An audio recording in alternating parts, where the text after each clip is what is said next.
What's up everybody, Cynda here and welcome back to another episode of Cynda Talks. And look, I consider myself something of a smart guy.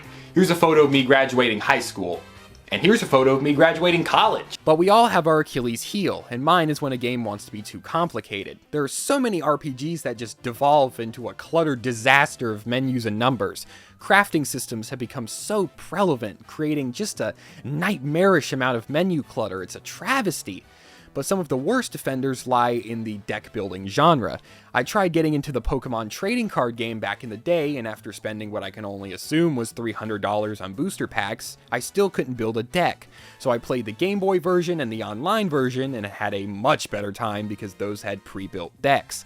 Enter Balatro, released in 2024 and created by indie developer LocalThunk. I heard a lot about this game throughout the year. Words like Game of the Year contender and good floated around, but I was very hesitant to try it out, since there are some deck building elements and the last thing I want to do is have to break out the dang encyclopedia to understand how one card is going to affect another. But Balatro is different. Firing it up here, we can see that this game uses a traditional deck of cards, without any lengthy descriptions. It's a deck of cards, and you score points by crafting poker hands. Hey, Luigi taught me all of these back in Super Mario 64 DS.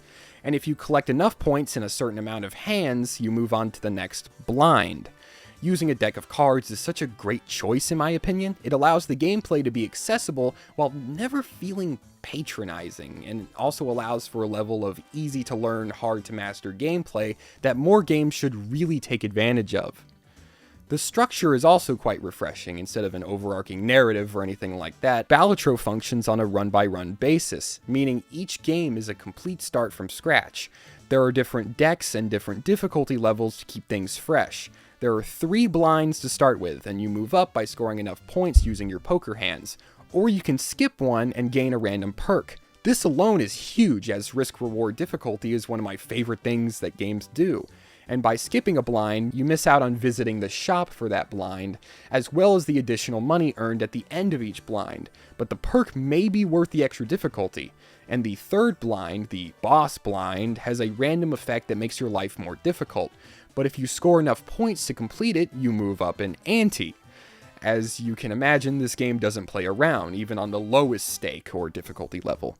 It can be really tough to make it to ante 8 and win the run, but I think the high difficulty makes the game more endearing. There's a real gut punch when you lose a legendary run, and it feels all the better to take home a win after having horrible luck the whole time.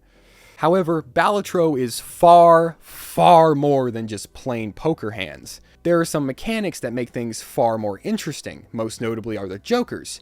You can purchase them in the shop with money earned from playing the game, and these add a variety of effects, ranging from a simple multiplier effect, powering up specific cards, giving you extra money, boosting a hand if you don't use any discards, boosting a hand if you use up all your discards.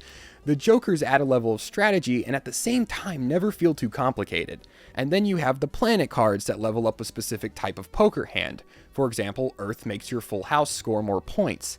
And these are especially useful because later on in a run, your wimpy level 1 hands just aren't going to score enough points, and it's vital to balance the wackier effects of the jokers with the guaranteed bonuses provided by the planet cards. Where the game starts to get a little complicated is with the tarot and spectral cards. These rarely feel useful. I think it's a me thing. I haven't played this game too much, and as such, I'm not well versed on the intricacies of changing the suit of a card or destroying certain cards in my deck. I find myself picking the objectively good ones that boost my money or add effects that power up my jokers or cards. But this goes back to the easy to learn, hard to master design, where over time I'll branch out from picking the easy to understand ones. The presentation, however, is one of the most unique aspects of this game. Everything is so psychedelic. It lands this perfect balance of unsettling and mellow, never crossing into feeling uncanny or frightening. The art design on the background effect is just so cool, but the creativity on the art design really hits its stride with the jokers. We got the Joker baseball card, a red card like in soccer, and a credit card that lets you go into debt at the shop. The music is also fantastic. There's really just this one looping track, which I thought would get old and frustrating after a while, and I wish I had the music theory knowledge to understand how they got it to work this way, but it just never gets old. I could listen to this one song every day and I don't think it would overstay its welcome. The sound design is also an underappreciated part of this game. The clacking of the cards when they move around, the dings of the multiplier effect, everything just sounds right.